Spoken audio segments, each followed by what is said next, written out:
மக்களே, இன்றைக்கி சப்பாத்தி மாவு வச்சு ஏதோ ப்ராஜெக்ட் பண்ண போகிறேன்னு என் பொண்ணு இறங்கியிருக்கா. என்ன பண்ணுறதுன்னு அவளே சொல்லுவா, கேளுங்க. சொல்லுங்கள் மேடம். சப்பாத்தி மாவு இல்லைம்மா, இது கோதுமை மாவு.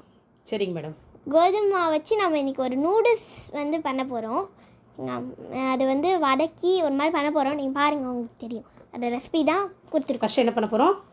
இப்படி வாட்டி நூடுல்ஸ் மாதிரி கட் பண்ண போகிறோம். சரி, முதல்ல தேய்ங்க பார்ப்போம்.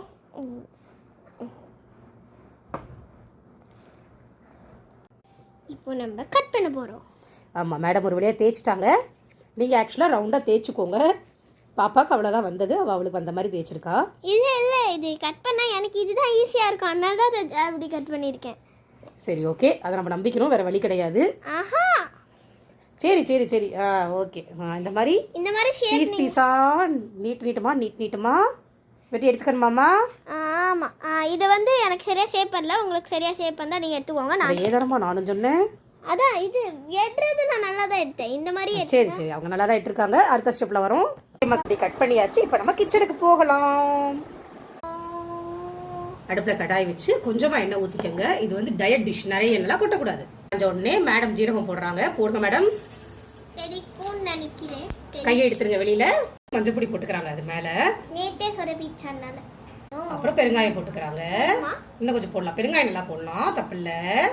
அப்புறமா கொஞ்சம் உப்பு போட்டுக்கலாம்.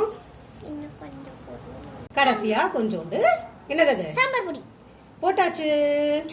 இப்போ எல்லாத்தையும் ஒன்று சேர்த்து லைட்டாக வதக்கிக்கிறாங்க. நீங்கள் வேணால் கொஞ்சம் ஹெவி பாட்டம் பேன் வச்சுக்கோங்க. இது லைட் பாட்டம் பேனுங்கிறதுனால ஈஸியாக தீஞ்சிருது.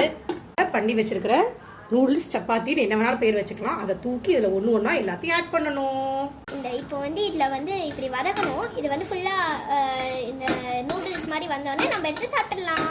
நம்ம வதக்கிட்டு இருக்கோம். இதை முடிச்சோடனே நம்ம இதை எடுத்து சாப்பிடலாம். என்னடா திருப்பி சொல்கிறாலும் நினைக்காதீங்க, காது கேட்கல. நான் தான் கொஞ்சம் சத்தமாக சொல்ல சொன்னேன். பாப்பா வதக்கட்டும். வதக்கி முடிச்சோடனே ஃபைனல் டிஷ் காமிக்கிறோம். இது சும்மா குழந்தை அவளுக்கு தெரிஞ்சதை பண்ணுறா. பெர்ஃபெக்ட் டிஷ்லாம் கிடையாது, பட் சாப்பிட்ற மாதிரி தான் இருக்கும். இன்ட்ரெஸ்ட் இருந்தால் கண்டிப்பாக ட்ரை பண்ணி பாருங்க. நான் முடிஞ்சோடனே ஃபைனல் அவுட்புட் காமிக்கிறேன். சர்வ் பண்ண போகிறோம். நான் சர்வ் பண்ணிட்டு காட்டுறேன்.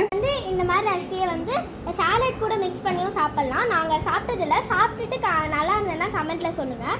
இந்த மாதிரி நான் செஞ்ச ரெசிபிஸ் இன்னும் கொஞ்சம் வேணும்னா லைக் பண்ணுங்கள், ஷேர் பண்ணுங்கள், கமெண்ட் பண்ணுங்கள், மறக்காம சப்ஸ்கிரைப் பண்ணிடுங்க நம்ம சேனலை. ஸோ பாய் பாய். நல்லா தான் மக்கள் இருக்குது, ட்ரை பண்ணி பாருங்கள். இதை நம்ம நூடுல்ஸ்னு சொல்லலாம், பிச்சு போட சப்பாத்தின்னு சொல்லலாம், என்ன வேணாலும் சொல்லிக்கலாம். ட்ரை பண்ணி பார்த்துட்டு கமெண்ட்ஸில் சொல்லுங்கள். குட்டீஸ் ட்ரை பண்ணுங்கள், ரொம்ப ஈஸியாக பண்ணலாம். ஓகே, பாய் பாய். ஆட்டின்னு தெரியலையா? இப்படி ஆட்டின்னு தெரியுமா? டைம் முடிஞ்சு போச்சு, அதனால் இப்படி ஆட்டின்னு காமிச்சிருவோம். இதான் ஈஸி. பாய் பாய்.